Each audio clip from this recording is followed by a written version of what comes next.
Welcome to the Daily Brigandy. Tonight is the World Series in Washington, D.C., the first time this has happened since 1933. Now, throwing out a ceremonial first pitch has been a long baseball tradition, and it actually started in 1910 with President William Howard Taft. Now, I don't have a Taft autograph here, but I do have something pretty cool. This is his top hat. If you've seen any picture of Taft, he's always wearing this traditional top hat, and this once belonged to him.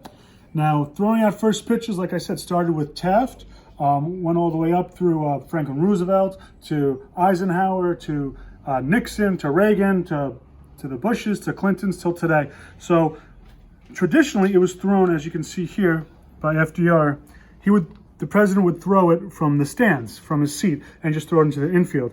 And then in the 1980s, President Reagan, seen here, he changed it from actually going out to the pitcher's mound and throwing a strike over home plate. So that's the way it's been done since Ronald Reagan.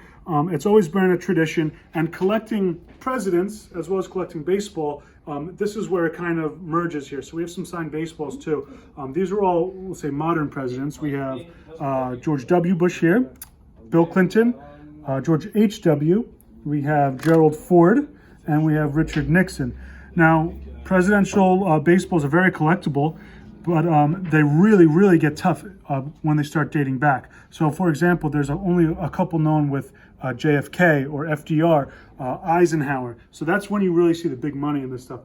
These are still very collectible. We collect presidents not just on baseballs, but on any form, whether it's a flat, a document, original photos, as you saw. This is this type of stuff we collect. This is probably one of the most famous first pitches ever. This was in the World Series, I believe, or it was the first game back after 9/11, actually. George W. Bush at Yankee Stadium. He's actually wearing a bulletproof vest underneath his sweater there. And the catcher who caught the first pitch was actually a Secret Service agent. And traditionally, it's usually the home team's catcher. So just a little history about baseball and presidents. And tonight is the first game, like I said, back in D.C. So thanks for watching the Daily Brigandy. We'll see you tomorrow.